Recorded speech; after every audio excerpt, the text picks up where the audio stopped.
오늘 우리에게 주신 하나님 말씀은 에스겔 46장 7절 말씀입니다. 구약성경 에스겔 46장 7절 1226페이지에 있습니다. 함께 읽겠습니다. 시작. 또 소제를 준비하되 수송아지에는 밀가루 한 에바요 순양에도 밀가루 한 에바며 모든 어린 양에는 그 힘대로 할 것이요 밀가루 한 에바에는 기름 한 흰씩이며. 아멘. 오늘 이 새벽 예배하신 하나님의 은혜가 우리 성도님들께 함께 하시기를 예수님 이름으로 축복합니다. 아멘. 자, 어제는 우리가 굉장히 거대한 규모의 지성소에 대한 말씀을 보았습니다. 그 의미가 하나님께서 이제 본격적으로 그 공동체 하실 일이 예배 회복이라 말씀을 드렸습니다. 자, 그렇다면 이제 구체적으로 구약 제사에 있어서 예배 드리는 그 사람의 입장에서 가장 중요한 순서가 무엇일까를 생각해 봅니다. 여러분 생각해 보십시오. 예배 드리러 제물을 가지고 왔습니다. 그 예배 드리는 그 사람에게 가장 충격적이고 가장 기억에 남는 그 시간이 어떤 시간이겠습니까? 제물 바치는 시간입니다. 제물을 죽이고 각을 뜨고 불에 태우고 그것이 하나님께 올려지는 것을 보는 그 시간입니다. 오퍼링 시간입니다. 그 제물은 제사 드리는 자의 죄를 대속하는 의미가 있기 때문에 그 사람에게 굉장히 중요한 시간인 겁니다. 레위기 1장 4절에 보면 제물 드릴 때 어떤 시간에 특별히 있는지 또 이렇게 기록되어 있습니다. 레위기 1장 4절에 그는 그 제물 드리는 사람은 번제물의 머리에 안수할지니 그를 위하여 기쁘게 받으심이 되어 그를 위하여 속죄가 될 것이라. 아멘. 이렇게 되어 있습니다. 자, 머리에 안수하라 되어 있습니다. 제물을 죽이기 전에, 제물을 잡기 전에 머리에 그 짐승 머리에 손을 얹고 안수기도 하는 겁니다. 그 말은 자기의 죄를 그 짐승에게 전가하는 겁니다. 굉장히 중요한 의미가 있습니다. 그러니까 이 짐승이 죽는 것은 내 죄 때문에 대신 죽는 겁니다. 짐승이 죽는 것으로 인해 그 제물 드리는 자가 죽는 것으로 여겨지는 겁니다. 그리고 그 제물 드리는 그 사람은 이제 다시 새롭게 태어나는 것과 똑같은 겁니다. 그러니까 굉장히 중요하죠. 오늘날 예배 순서로 따지면 어떤 순서가 있겠습니까? 헌물 드리는 시간입니다. 그러니까 여기에 이 말씀 근거로 보면 우리가 드리는 헌금이 단순히 감사의 의미로만 드리는 것이 아니라는 겁니다. 어떤 의미입니까? 내 생명을 하나님께 드립니다. 나의 죄를 용서해 주옵소서. 그런 의미가 있는 겁니다. 그러니까 예배 가운데 헌금 드리는 것은 나를 드리는 것입니다. 믿습니까? 우리 성도님들, 우리가 예배 드릴 때 내가 제물 되어지는 은혜가 있으시기를 축복합니다. 오늘 말씀에서는 그렇게 제물을 드릴 때의 자세가 또 어떠해야 되는지 나옵니다. 7절 말씀 다시 보시죠. 제가 읽겠습니다. 7절에 또 소제를 준비하되 수송아지에는 밀가루 한 에바요 순양에도 밀가루 한 에바며 모든 어린 양에는 그 힘대로 할 것이요 밀가루 한 에바에는 기름 한 흰씩이며. 여기서 힌트가 되는 구절이 나오죠. 그 힘대로 할 것이요 라는 말씀이 힌트입니다. 이 말씀은 자기 경제 능력에 맞추어서 하라는 겁니다. 그러니까 이런 겁니다. 예를 들어서 부자가 인색한 마음으로 하나님께 드리는 예물은 하나님 기쁘게 안 받으실 겁니다. 양이 적어서가 아닙니다. 그 인색한 마음 때문입니다. 반대로 가난한 자가 충동적으로 너무 과다하게 예물을 드림으로 인해서 그 사람이 이후에 경제로 어려움 당하는 것 또한 하나님 기뻐하시지 않을 겁니다. 또한 억지로 예물을 드린 후에 마음 가운데 불편이 있다면 그 예물 또한 하나님께서 기쁘게 안 받으실 겁니다. 성도님들, 하나님께서 보시는 것은 마음입니다.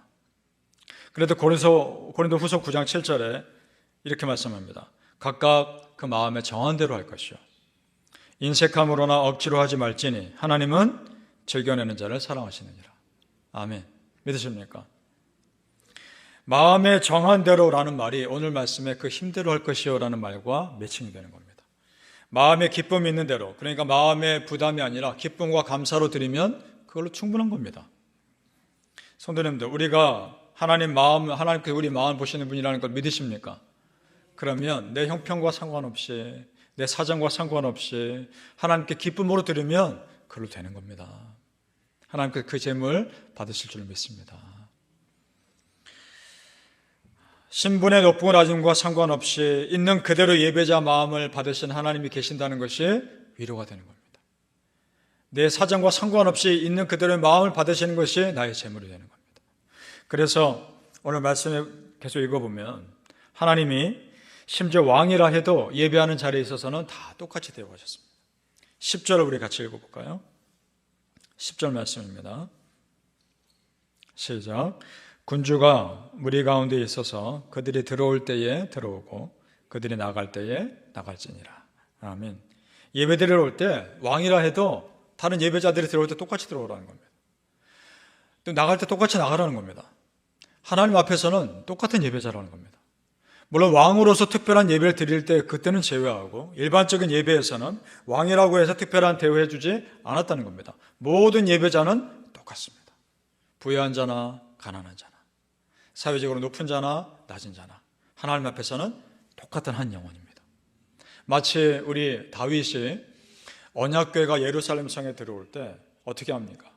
백성들 속에서 동실동실 함께 춤을 추죠. 그 모습과 똑같습니다.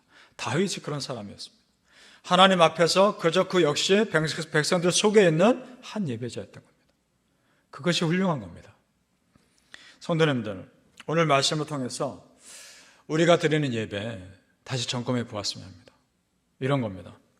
우리가 예배 드리러 올 때는 나를 드리러 오는 겁니다. 믿습니까? 그리고 내가 드리는 제물은 단순히 감사의 의미가 아니라 내 죄를 회개하고 나를 드리는 헌신의 의미가 훨씬 더 큰 겁니다. 사랑하는 성도님들, 우리가 예배 드릴 때 내가 제물 든다는 마음으로 내 전심을 다해 드리시기를 예수님의 이름으로 축복합니다. 아멘.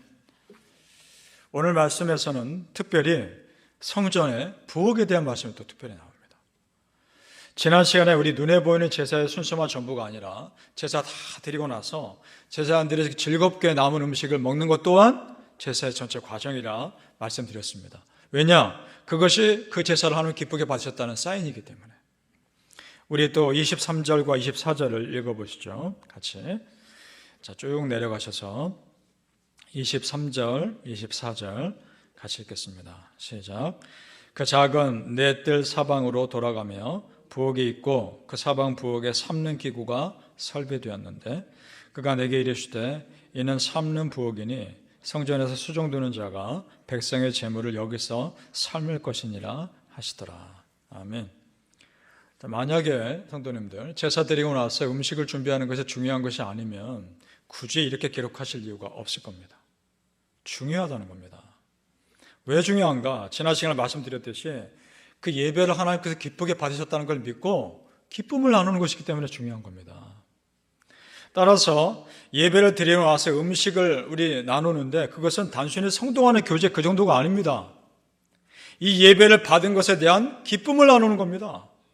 받은 은혜에 대한 나눔인 겁니다. 그래서 중요한 겁니다. 예수님의 식탁 교제 생각해 볼까요? 예수님이 식사를 하실 때 제자들하고만 하지 않으셨습니다. 그 당시 죄인들이라고 여겨지고 손가락질 당하는 세리들하고도 식사하셨습니다.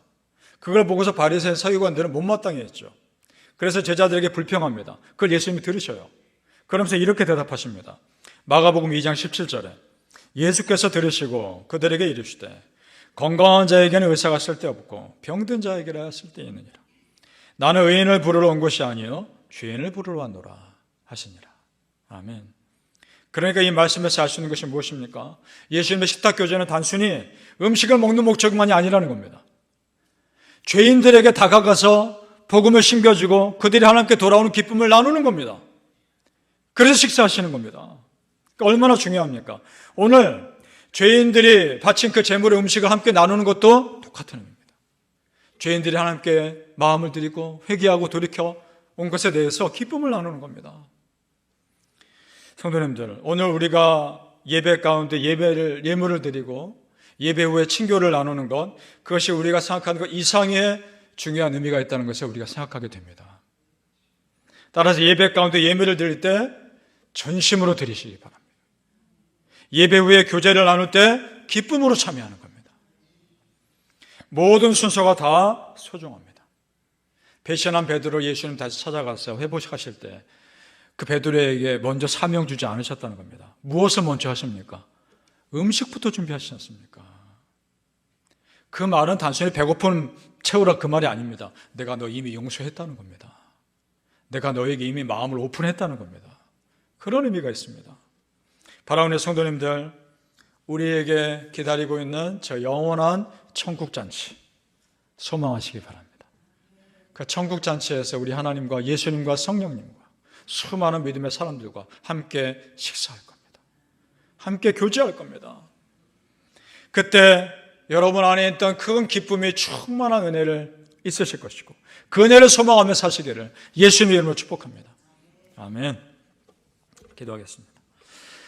아버지 하나님 감사합니다. 하나님의 은혜가 참 큽니다. 우리가 헌금 드린다는 것이 단순히 감사의 의미가 아님을 깨닫게 하시니 감사합니다.